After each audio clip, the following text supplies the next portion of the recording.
Le Congo, c'est notre pays.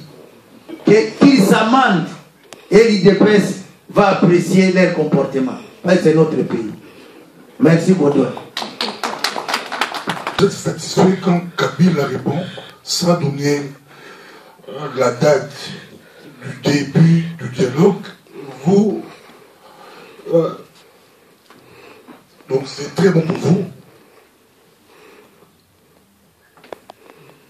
Donc, pour vous, le dialogue a déjà commencé. Parce que Kabila n'a pas donné des dates. Or, l'UDPS avait bien précisé, par rapport au timing, donc au-delà du 30 novembre 2015, le dialogue devient sans objet. Or, Kabila n'a rien dit par rapport aux dates. Et puis, la crise commence. Il y a l'impasse. Bien que vous fustigez, vous attaquez les autres qui vous accusent aussi de donner... c'est vous qui, en acceptant le dialogue Kabila, c'est vous qui favorisez le glissement. Donc, je pose ma question est simple. Est-ce que le dialogue a déjà commencé? Et puis, si le dialogue a déjà commencé, concrètement, êtes-vous pour, après le dialogue, au-delà du dialogue, à la fin du dialogue, êtes-vous pour un gouvernement de transition? Qu'est-ce qui s'est passé concrètement? Êtes-vous pour un gouvernement de transition? C'est un peu ça ma question.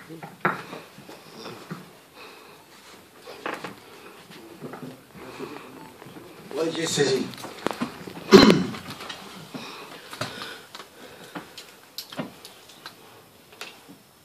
Pasteur, vous avez posé 3 préoccupations. La première, vous parlez de l'ultimatum que l'IDPS a donné pour les 30. Et vous dites qu'on n'a pas répondu à la question. Nous pouvons revenir sur ce que nous avons dit à propos de l'ultimatum. Le dialogue concerne les 2 parties. Et nous disons, l'IDPS dit, et ses alliés à l'autre partie, que si nous constatons jusqu'au 30 qu'il n'y a pas de signaux clairs pour nous, il n'y aura plus de dialogue et nous prendrons nos responsabilités. Mais nous constatons que celui qui est en face de nous, vous-même vous avez dit, avant les 30, il y a eu des signaux. Il y a eu l'ordonnance, il y a eu les discours, qui n'étaient pas attendus. Parce que normalement, les discours devaient avoir lieu au mois de décembre. Donc, notre interlocuteur a répondu à nos préoccupations. Mais, pas de la manière avec laquelle nous, on s'attendait qu'il puisse répondre. Voilà maintenant les débuts, voilà le processus de...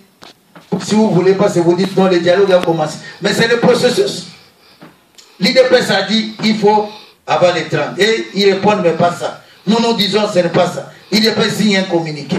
Les alliés maintenant parlent. Et aussi continuent à parler. Mais ce ping-pong-là, ça constitue déjà un processus. Et nous tous, nous voulons un facilitateur. Et qu'est-ce que nous constatons?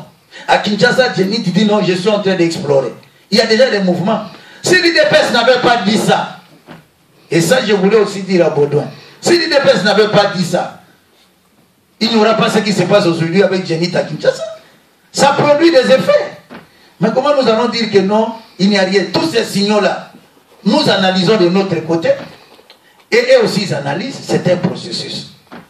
Vous dites non, il n'a pas donné la date du dialogue. C'est là où nous n'avons pas le même entendement. Comment lui va dire que le dialogue c'était le jour? Le problème maintenant, les débats tournent autour de l'initiative de cette convocation-là.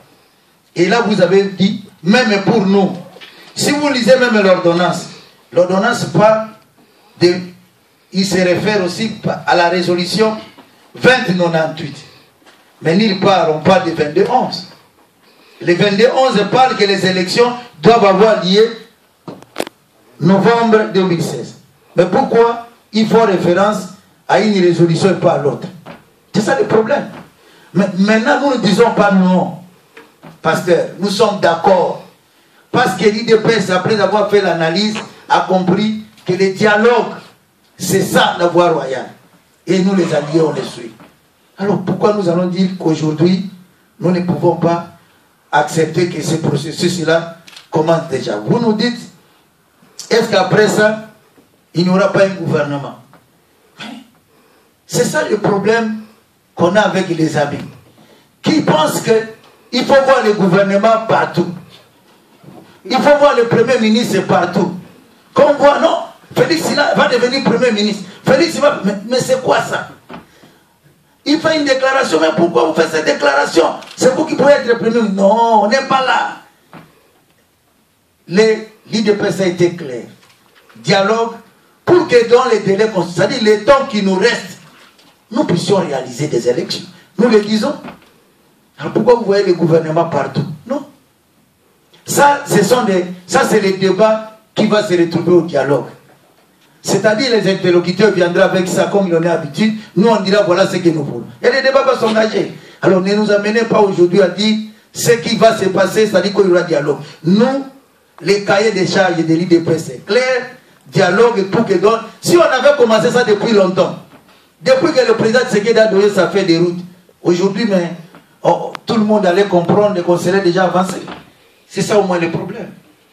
Êtes-vous sûr qu'au-delà de novembre, avec le temps matériel qui reste, c'est possible d'organiser des élections?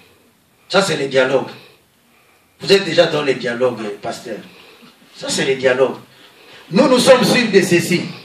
Le président Tshisekedi, l'IDPS, ses alliés, nous voyons qu'il y a des problèmes. Nouveaux électeurs. Aujourd'hui, il y a des jeunes gens de 18 ans qui ont droit, suite à l'article 5 de la Constitution, ils doivent voter. Mais qu'est-ce que nous faisons d'eux? Nous constatons que le fichier pose problème. Depuis longtemps, Kabila n'a pas constaté. C'est maintenant là dans son discours qu'il comprend, après que l'IDPS ait compris depuis longtemps, qu'il comprend maintenant qu'il y a des problèmes. Nous disons, ok, maintenant qu'il a compris, c'est bon. Tous ces problèmes, nous allons les résoudre comment? Voilà l'importance de cette discussion. Mais dire aujourd'hui, les débats du dialogue, non? Chacun son cahier de charges, laisser les dialogues s'engager. Là où il y a des problèmes, les facilitateurs seront là. C'est le problème.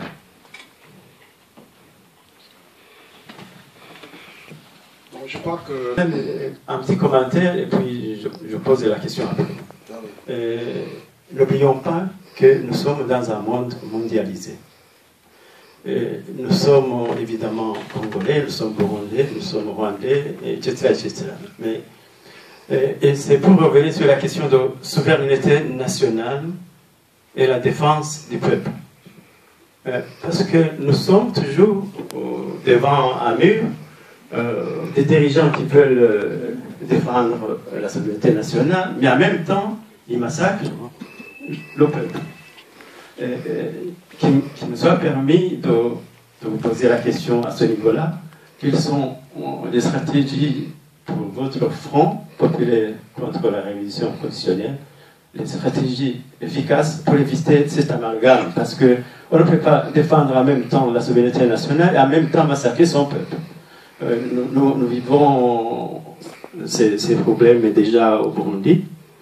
Et ça, c'est une première analyse. En même temps, on se pose des questions. Moi aussi, je suis concerné, bien sûr. On voudrait réfléchir ensemble sur cet élément. Moi, je fais partie des Burundais, des Congolais, des Rwandais, des citoyens, si vous voulez, du monde, qui réfléchissent pour qu'on puisse discuter ensemble, Burundais, Congolais, Rwandais, pour qu'on puisse stabiliser notre région, pour qu'on ait une paix durable, mais on est toujours souvent confronté à un mur des personnes qui sont d'origine de notre région, bien sûr, des dirigeants parfois, excusez-moi, irresponsables. Nous avons besoin maintenant de dirigeants responsables, qui assurent les responsabilités de tout ce qui se passe. On dirait qu'on fuit devant les responsabilités. nous voulons des dirigeants et nous avons des personnes capables parmi nous, c'est-à-dire les gens d'origine de la région des Grands Lacs, qui sont capables de changer les choses. Même ceux qui sont là, s'ils pouvaient écouter nos conseils, ils sont capables de changer, je suis sûr. Bon, la première question, je l'ai déjà posée. Je voulais poser juste une question. Comme vous construisez un front populaire contre la révision constitutionnelle, actuellement, est-ce que vous avez une armée? Vous comptez chasser Kabila par la force? Si jamais le dialogue inclusif ne marchait pas? Pour moi, c'est une question très importante parce que, en regardant ce qui se passe au Burundi, moi je me souviens qu'au 6 mai, au Parlement européen, on avait alerté qu'on tienne compte de nos analyses pour qu'on puisse justement arriver à un dialogue inclusif, qu'on évite ce qui risque d'arriver au Burundi avec le 3e mandat. Et maintenant, ça risque d'être une contagion sur toute la région. Voilà. Donc, je vous pose la question, est-ce que vous comptez aussi utiliser les moyens? Oui, est-ce que vous comptez utiliser les moyens armés aussi? Donc, je vais terminer. Je pense que j'avais une petite troisième question.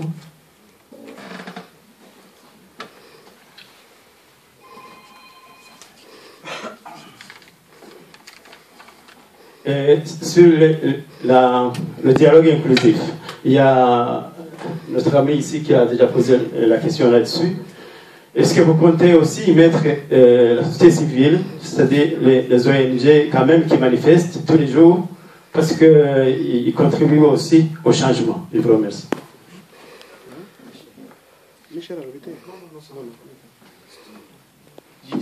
Mais un peu.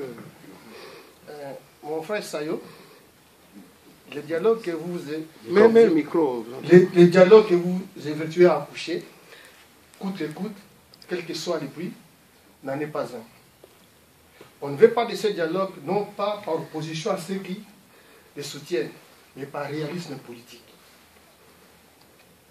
Selon votre slogan, les dialogues pour les élections apaisées. Mais quelles élections? Où, quand, comment? Vous n'êtes pas censé savoir, vous qui êtes au pays, les rapports de Jérôme Bosso, de la Ligue nationale des élections libres et transparentes, qui est membre de la CENI. Il a établi un rapport accablant sur les élections, qui dit ses résumés, qui dit en résumé ses rapports. Fichier électoral inadapté, car fichier corrompu. Pas de nouveau majeur, pas de la diaspora, parce que la loi prévoit les votes de la diaspora. Les matériels inexistants, c'est utilisé en 2011, ont été simplement volés. Pas de moyens financiers ni humains pour répondre aux attentes des élections. Il conclut que du point de vue technique et organisationnel, la CENI, dans la configuration actuelle, et étant les possibilités d'organiser des élections, et il parle de glissement technique. Vous de l'opposition, vous ne le savez pas, mais j'ai écrit avec des amis de l'IDP 7 heures, ils en parlent maintenant. Avant, vous ne le saviez pas. Les pouvoirs le savaient. Il a fait un dessin pour vous amener au dialogue pour ces glissements. Mais aujourd'hui, aller aux élections, dans ce contexte-là, vous comprenez qu'aujourd'hui, on n'a plus besoin de ce dialogue dans ce contexte-là. Aujourd'hui, le dialogue n'a plus des raisons d'heure. Pose la question, mon frère. J'ai fait des constats, je vais en arriver. Moi, j'ai parlé plutôt aujourd'hui d'une convention de politiciens. Pour faire le constat de l'échec du gouvernement, le gouvernement a fait un dessin de laisser ces glissements pour en arriver là.